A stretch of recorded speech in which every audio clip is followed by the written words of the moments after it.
Saudações, sou Murilo, professor de filosofia. Hoje eu vou dar continuidade ao nosso estudo do Sefer Yetzirah, da nossa Kabbalah oral. A gente parou no tópico O Mestre Único. Vou dar continuidade à nossa leitura e comentários.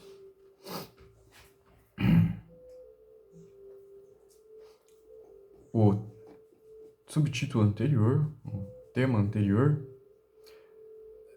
estávamos falando sobre a profundidade do princípio.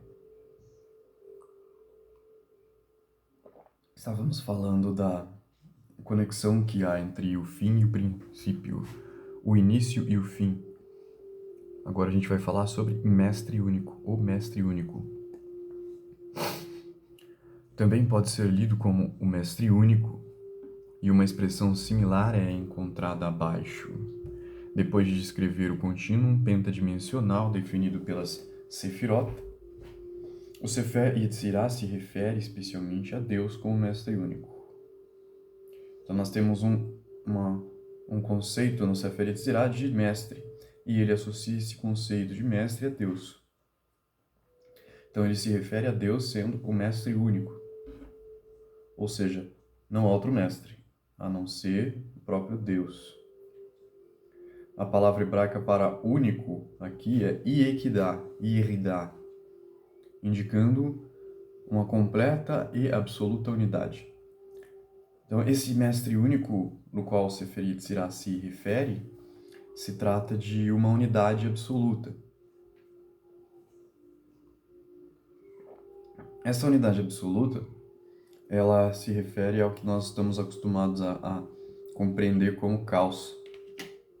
Porque o caos em si, ele não possui delimitações. Se trata de algo uniforme. Uniforme porque não há delimitações. Porque é tudo misturado, tudo bagunçado, tudo em uma única coisa só. E não significa que seja uma bagunça literal, porque o conceito de bagunça em si é um conceito nosso, assim como o conceito de caos. E unidade absoluta é uma coisa que a gente não consegue compreender a partir de uma perspectiva subjetiva, porque unidade absoluta se trata de uma síntese de subjetividades, ou seja, se trata da união entre todas as subjetividades.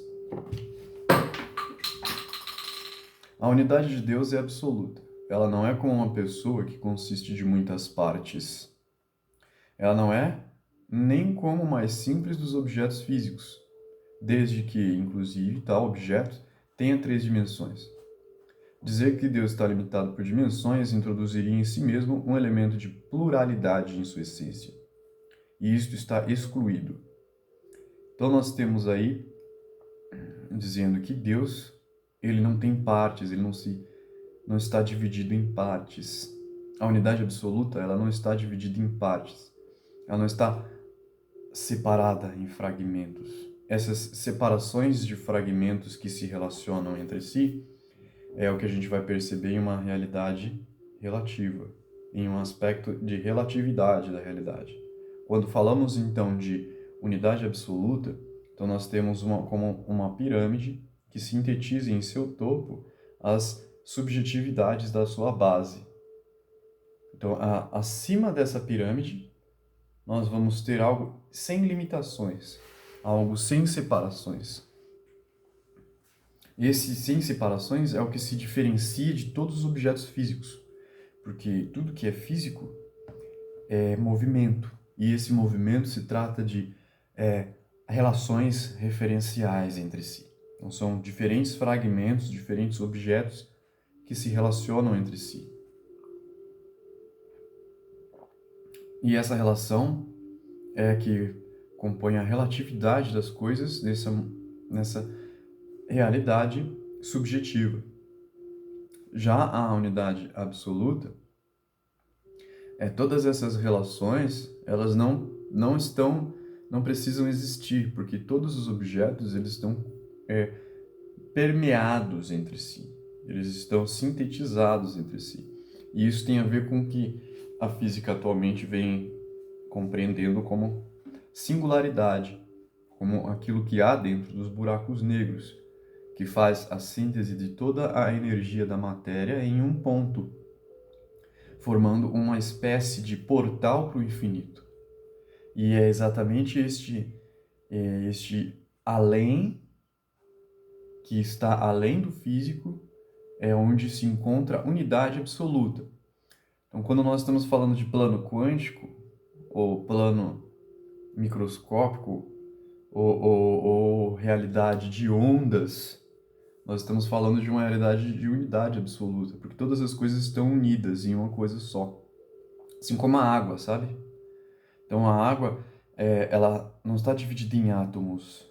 Ela é uma entidade unificada. Então, aquele monte de átomos, eles estão unificados em uma coisa só, como se fosse uma coisa só. Então, a separação atomizada se trata de uma relativização, enquanto que a uniformidade do objeto, um objeto que se mescla com todo o ambiente, se trata de uma unidade absoluta. Depois de haver definido o contínuo de 5 dimensões, alguém poderia errar pensando que Deus é um ser pentadimensional. O Seferis Irá, portanto, enfatiza, neste ponto, sua unidade. O conceito de dimensionalidade não se aplica a Deus em absoluto. Então, quando o Sefer está falando de contínuo pentadimensional, ele não está falando exatamente de Deus, não está falando exatamente da unidade absoluta, mas se trata já de uma relativização subjetiva dessa realidade absoluta, porque por se tratar do caos, essa realidade absoluta que se trata do caos, não há dimensionalidade, não há dimensões, não há dimensionalização. E isso é semelhante a, por exemplo, a realidade dos sonhos, aonde o passado, presente e futuro eles estão misturados, aonde os corpos eles estão misturados. Então não há uma lógica de separação, não há uma delimitação, não há dimensionalização nem de tempo, nem de espaço e nenhum outro tipo de dimensionalização. Porque toda essa dimensionalidade que nós vamos perceber em nosso estado de vigília se trata da realidade de expressão que a gente vai encontrar no plano de aciar, no plano da ação. Essa realidade, ela é subjetiva. Essa realidade que contém formas, essa realidade que contém corpos, essa realidade que contém dimensões. Já acima dessa realidade lógica, concreta, a gente vai ter uma realidade absoluta. De abstrair, de abstração. Soluto de soluto abstraído. Então nós temos aí uma substância sendo extraída de um determinado soluto. Se trata da abstração do soluto. Essa abstração que eu me refiro se trata do que os alquimistas chamam de processo de criação do ouro, de transformação do chumbo em ouro. É onde a nossa consciência consegue perceber a realidade subjetiva, absorver essa realidade subjetiva e sintetizá-la em uma realidade absoluta. Ou seja, a consciência ela tem a capacidade de criar relações, criar conexões entre fragmentos que estão separados, entre peças que estão separadas. Uma realidade como um quebra-cabeça, onde a consciência tem a capacidade de montar esse quebra-cabeça e formar uma imagem absoluta, uma imagem maior.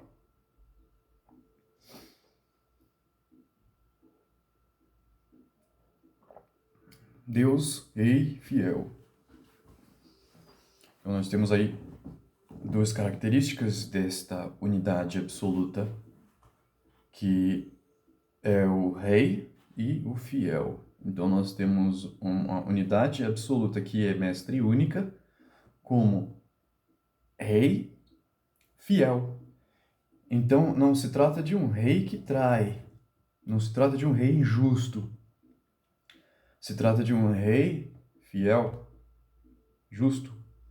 E mesmo que não haja uma clareza, ele se mantém fiel. Ou seja, a lei da unidade absoluta, que se trata de uma lei natural, ela se mantém persistente, ela se mantém fiel a si mesma, independente de qualquer coisa, independente de como seja a realidade subjetiva, esta realidade absoluta, esta unidade absoluta, ela permanece sendo o que é, mas se mantém como é, se mantém fiel.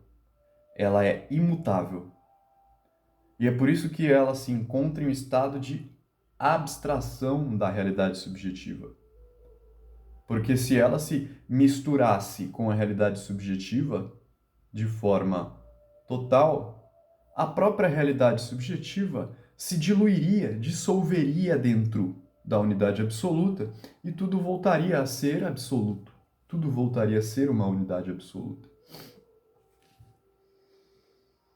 Em hebraico, isso é El Melech Nima. Tomando as letras iniciais de cada palavra, obtém-se a palavra Amém. E, de acordo com o Talmud, é esta frase que define a palavra Amém. A afirmação de que Deus é fiel significa: Ele é acessível unicamente através da fé. Ou seja, por ser algo absoluto, uma unidade absoluta, ela não é palpável em uma realidade subjetiva. Porque toda realidade subjetiva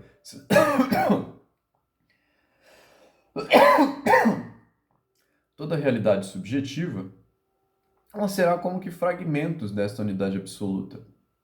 Então não há como ter certeza, não há como ter provas de uma realidade absoluta olhando para a realidade subjetiva, porque a realidade subjetiva, ela está incompleta. Ela precisa se completar. Ela se completa com sua consorte. Porque nós temos uma realidade subjetiva, lógica, individualizada, e nós temos uma realidade absoluta, analógica.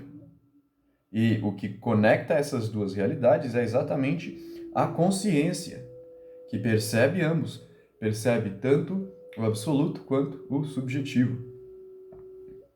E isso é como que uma relação. Então a consciência, ela faz como que uma separação entre ambas, é ela que produz a subjetividade, ela que se distancia da unidade absoluta, formando subjetividades, como ramificações. Então essas ramificações, elas vão retornar à unidade absoluta. E isso é um processo natural, é um fluxo, um ciclo. E a única forma de se acessar isso é através da fé. Porque a unidade absoluta, ela não é comprovada através de sentidos fracionados, fragmentados na subjetividade. No entanto, ela pode ser percebida através da fé por um sentido primário, por algo que nós chamamos de intuição.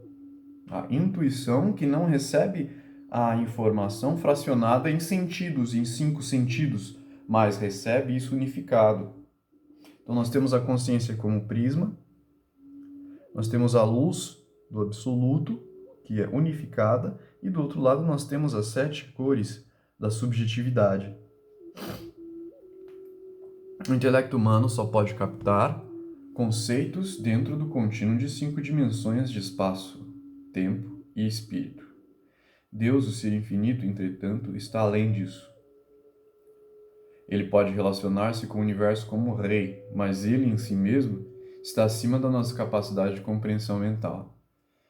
Por isso que nós o percebemos como caos.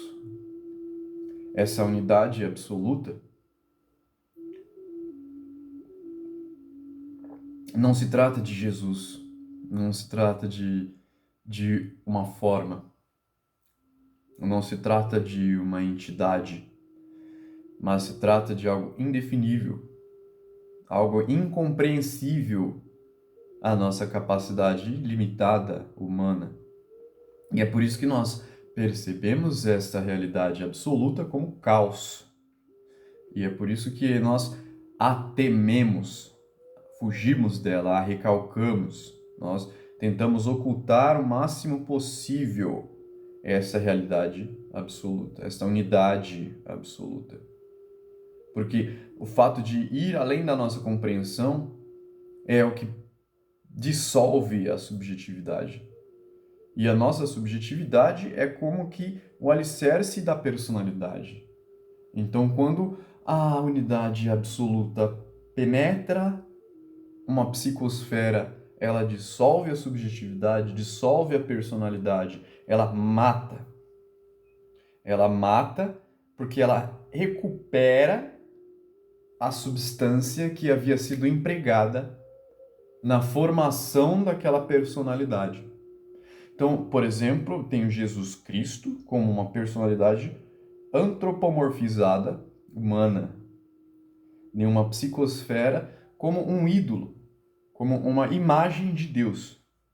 No entanto, ainda não é Deus. Não se trata de Deus, não se trata de uma unidade absoluta. Se trata de uma subjetivação, uma subjetividade, uma ramificação da verdade. Se trata de uma máscara. Se trata de uma casca. A unidade absoluta, quando ela penetra a psicosfera, ela dissolve essa casca. Ela derrete esse Jesus como um cubo de gelo diante do sol. E aí então a água é recuperada, a água da chuva, ela é recuperada. Ou seja, a substância primordial, a substância que é em si a unidade absoluta, devido à dissolução das formas. Se não há uma dissolução das formas, não há uma dissolução do coágulo. Aquela energia empregada na forma, na subjetividade, ela se mantém estancada, travada, coagulada, e ela não pode ser utilizada. Ela fica recalcada, ela fica contida, fica aprisionada. Então se trata de um fantasma que aprisiona corpos. Que aprisiona corpos não. Se trata de um fantasma que aprisiona almas. Porque é dentro desta forma antropomorfizada, subjetiva, é onde as individuações aplicam a sua fé. E esta fé aplicada aplica a própria alma dessas pessoas que cultuam a imagem. E a imagem acaba sendo formada, construída com a alma das pessoas que lhe depositaram sua fé. E então, o fantasma se torna um vampiro, porque ele desenvolve inteligência, ele desenvolve uma consciência subjetiva e ele passa a querer sobreviver. Ele passa a ter os mesmos desejos, os mesmos impulsos e as mesmas necessidades das almas que ali foram introduzidas. E é por isso que uma entidade antropomorfizada, formada, ela não se trata de um Deus único, fiel e rei. Porque ela vai se basear no que ela comeu. Ela se baseia naquilo que ela se alimentou, que se trata da energia espiritual das pessoas envolvidas naquele culto. As pessoas cultuam aquela imagem, energia vital dessas pessoas é aplicada nesta imagem, então esta imagem se forma através das memórias dessas pessoas. Ela concentra o fantasma dessas pessoas. E é por isso que ela tem os mesmos desejos, as mesmas vontades e as mesmas necessidades do que as pessoas que a cultuam. Então, essa entidade antropomorfizada, subjetiva, que ainda não é uma unidade absoluta, ela se trata de um demônio construído por uma convenção. Então, se trata de um grupo de pessoas que vivem uma fantasia em comum e alimentam isso. E esta fantasia, ela se ganha vida, ela cresce, se fortalece e passa a ter individualidade. E ela passa, então, a controlar as pessoas que estão ali praticando aquele culto. Ela permeia, ela penetra a mente das pessoas e age através delas. E esta entidade não tem domínio sobre a Sefirot, ou seja, ela não tem domínio sobre as emanações divinas. Porque ela não tem um corpo físico. Porque o corpo físico dessa entidade antropomorfizada é composto pelo corpo das pessoas ali envolvidas. E é por isso que ela não tem a capacidade de dominar as emanações espirituais da unidade absoluta. Porque quem faz essa mediação é exatamente os corpos vivos.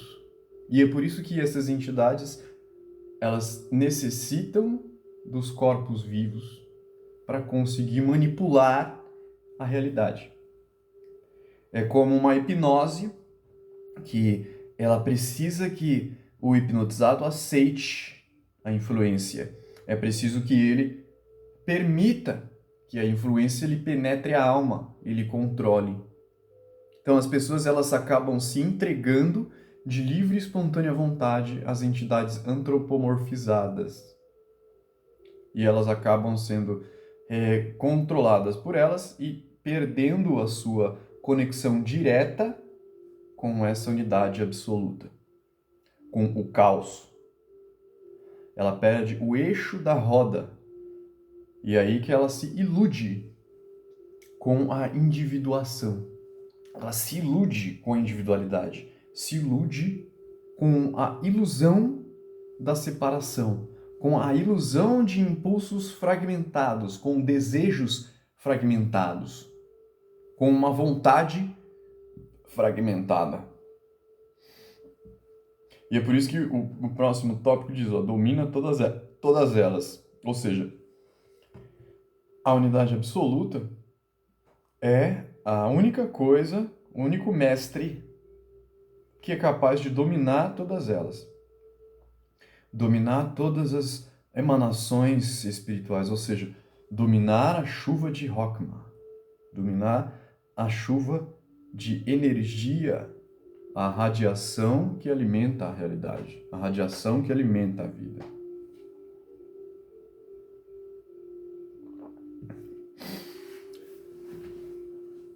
A palavra hebraica para dominar aqui é moshel.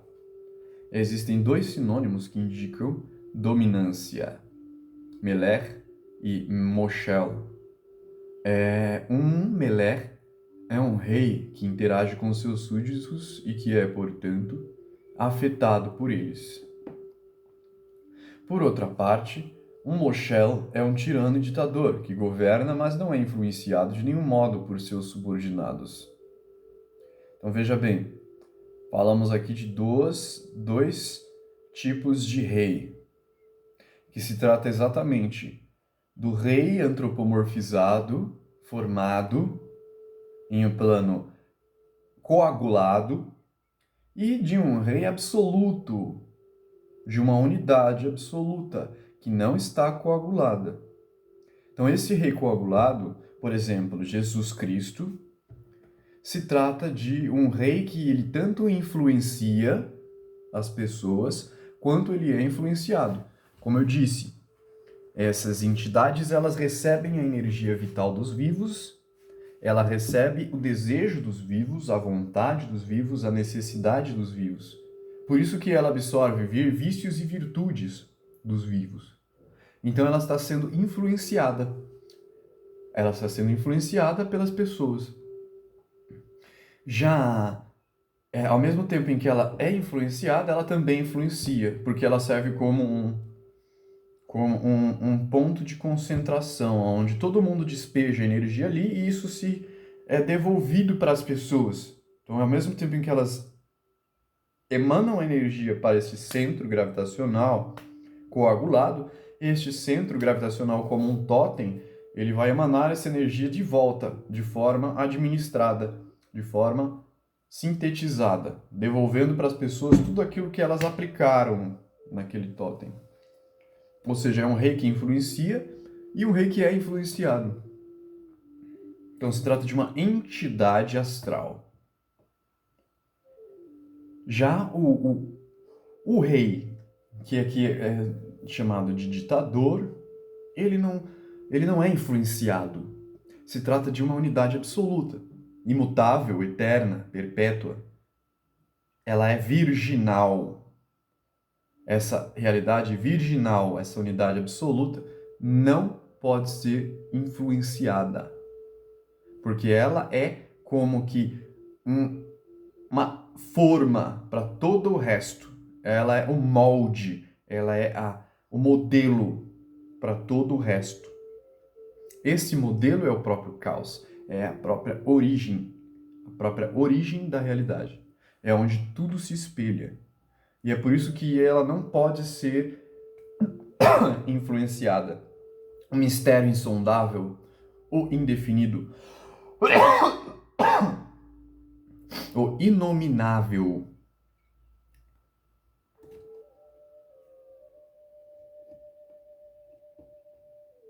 Deus é algumas vezes chamado Melech, mas isto se refere somente às suas ações através de Malkut.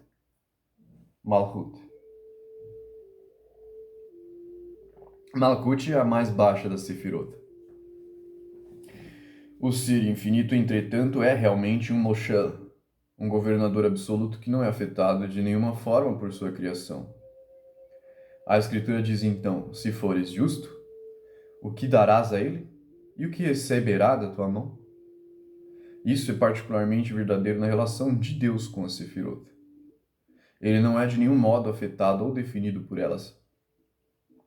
Então nós vemos aí que Deus, essa unidade absoluta, é um polo. E nós, como criaturas, somos outro polo de fluxo. Deus, como unidade absoluta, ele é o que oferece. É a fonte da chuva, é de onde a chuva cai. Então ele não recebe, ele simplesmente oferece. Ele serve como modelo. E nós, como criaturas, em um plano relativo, de relativização, nós estamos simplesmente reproduzindo aquilo. Então nós não temos nada a oferecer a essa divindade, porque essa divindade ela já é absoluta, ela já é completa. Nós é que precisamos dela como um espelho, como um modelo, para que a estrutura de relativização seja harmonizada, seja ordenada como um maestro, como uma tonalidade. Então a música, eu tenho vários músicos, eu não vou mudar o tom da música, mas eu vou alcançar um tom em comum para todos os músicos. Este tom em comum é o que nunca muda, é o que permanece como sempre foi.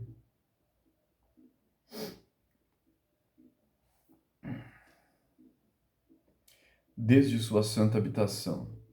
Então, se o Mestre Único é a fonte da chuva, de onde a chuva vem, então ele tem uma santa habitação. Então, a chuva vem de sua santa habitação. A palavra hebraica para designar a habitação é Maon. A expressão santa habitação, Maon Kadosh, ocorre várias vezes na Bíblia e é também usada novamente abaixo. A palavra Maom é definida pelo verso: Ó Deus, tu tens sido uma habitação, Maom, para nós. O Midrash o interpreta, indicando que Deus é a habitação do mundo e o mundo não é sua habitação. Deus é o lugar do mundo, definindo o contínuo espaço-tempo e espírito, enquanto ele não é definido por nenhum tipo de contínuo.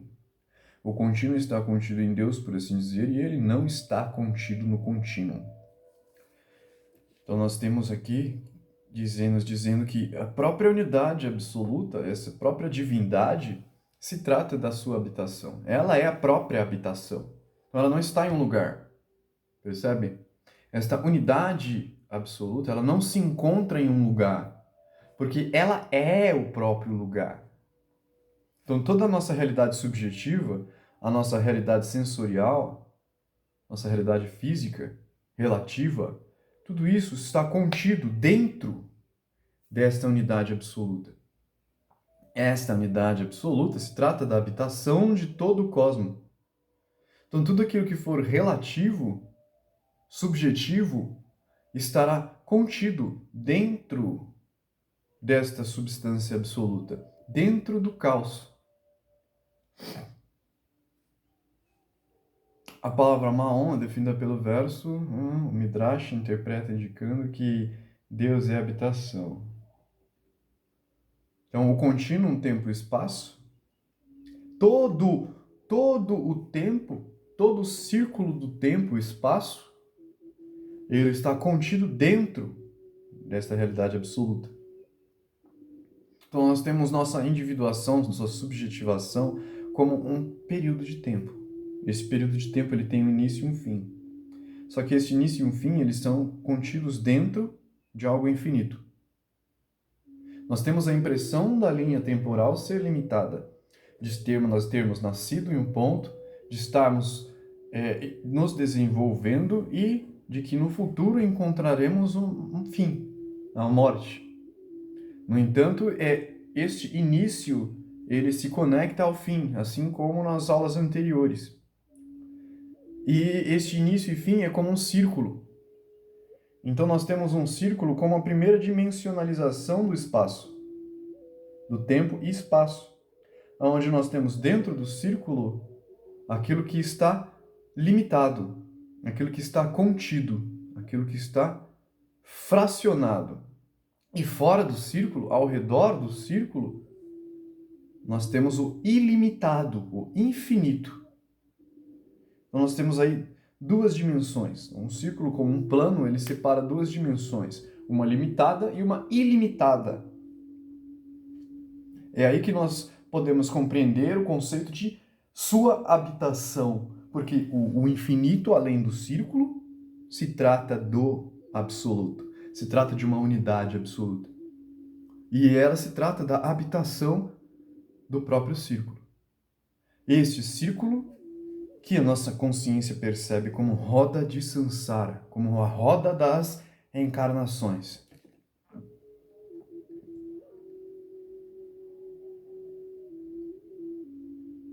A palavra Maom está muito relacionada com a palavra Makom, que significa lugar. Makom vem da raiz com, levantar-se. Makom denota um lugar no espaço físico, onde alguma coisa pode levantar-se. Maom, por outro lado, vem da mesma raiz que Oná, que significa tempo ou período. Então, exatamente como Makom define um ponto no espaço, Maom define um ponto no espaço-tempo contínuo. Então, nós temos um lugar que ele é espaço e um lugar que é tempo.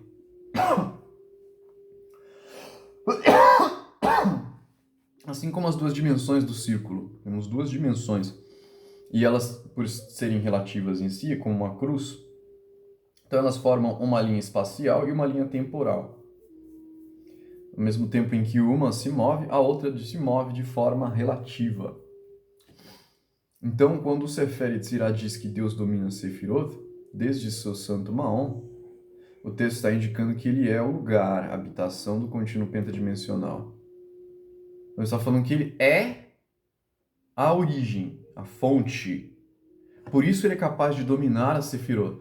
Porque se as Sefirot são emanações da unidade absoluta.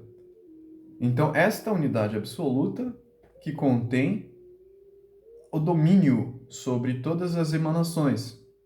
Ou seja, é esta unidade absoluta que tem o controle de tais emanações.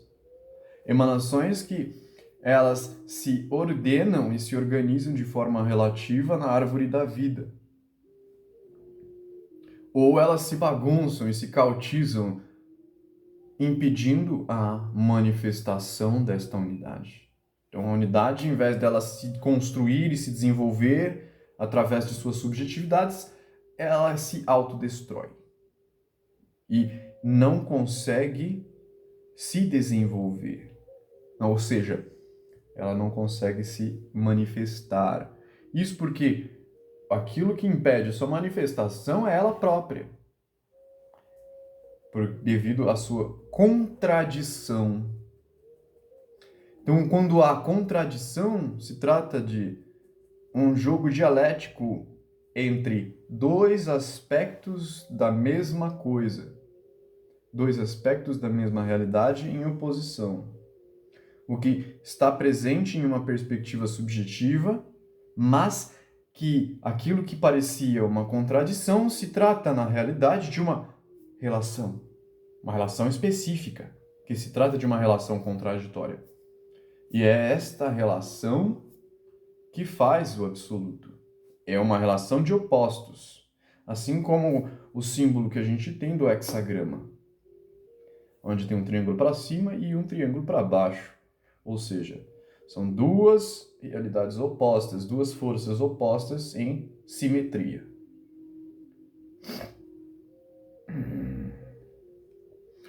Não só Deus circunscreve o universo do espaço, mas também define o tempo e o espírito.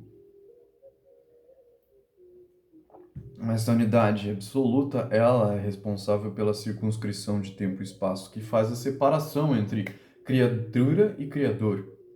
Então, essa unidade absoluta cria através de uma circunscrição. Ela cria um círculo em si mesma e dentro desse círculo ela cria um espaço. E este espaço, então, dá início ao tempo, pelo fluxo do círculo. O próprio fluxo de relação entre o finito e o infinito gera esse fluxo de tempo, que faz com que as criaturas elas nasçam, cresçam e morram. É dito ser santo, e como foi discutido acima, a palavra santo, kadosh, denota separação do mundano. O ser infinito está separado de todas as sefirot. E em relação a ele, está mesmo a sefirot. Até mesmo as sefirot são mundanas. Então nós temos a sefirot como um plano mais sutil do que a nossa realidade de percepção física. No entanto, elas já ainda são uma emanação. Então, a árvore sefirótica, a árvore da vida, não se trata da própria divindade, mas se trata de uma emanação da divindade. Porque santo, a palavra kadosh, a palavra santo, significa exatamente aquilo que está separado daquilo que é relativo. Então se trata de algo absoluto, se trata da fonte de emanação, a fonte da Sefirot. Então nós temos a árvore da vida, e acima da árvore da vida a gente tem aquele conceito de Ein Sof Aor, que é vazio sem fim ilimitado. Esse vazio sem fim ilimitado, o Ain, se trata exatamente do santo, o santo dos santos. Santo, santo, santo. Por quê? Porque ele está separado de suas emanações relativas. Ou seja, se trata de algo uniforme, caótico, absoluto.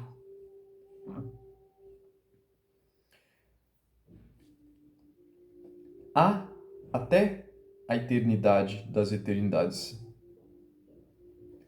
Em hebraico, isto é, ad, ad.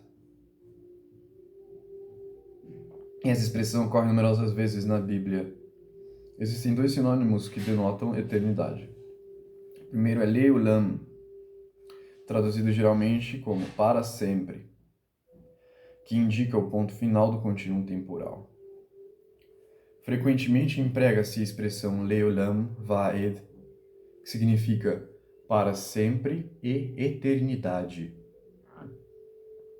A expressão eternidade designa aqui o domínio além do tempo contínuo.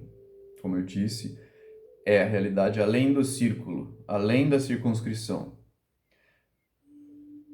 onde o conceito de tempo não existe em absoluto, ou seja, ele é atemporal. E é por isso que ele é disforme. É por isso que ele não tem forma, não tem cor, não tem nome, porque não há tempo. E o que delimita as formas e o espaço é o próprio tempo, devido à sua relação. Então você tem uma relação de tempo e espaço. Então o tempo influencia o espaço e o espaço influencia o tempo. E ambos se influenciam de forma relativa. Em tal domínio atemporal, entretanto, existe ainda um tipo de hipertempo, onde os eventos podem ocorrer em uma sequência lógica. O Midrash chama esse hipertempo ordem de tempo, Seder Zemanim, a expressão a eternidade das eternidades, Ad, denota um domínio que está inclusive além do hipertempo. Então, esse hipertempo se trata de um círculo temporal que transcende o próprio círculo do tempo. Por isso que ele fala de eternidade da eternidade. Se trata de uma realidade que pode ser percebida de forma ordenada, como um espelhamento da própria emanação. Ou seja, para mim conseguir permear o absoluto, eu preciso manter a minha subjetividade. Eu preciso manter a minha individuação, manter a minha personalidade de forma parcial, para que ela possa se mesclar no caos, se misturar com o caos e conseguir percebê-lo. Ou seja, eu vou criar uma circunscrição no próprio atemporal. É aí que a gente entra no conceito de formação de um círculo mágico. E esse círculo mágico que vai me permitir navegar o caos, navegar o plano onírico, o inconsciente, com um veículo de ordem, um veículo de ordenação, que me permitirá compreendê-lo, que me permitirá acessá-lo, lê-lo como um texto.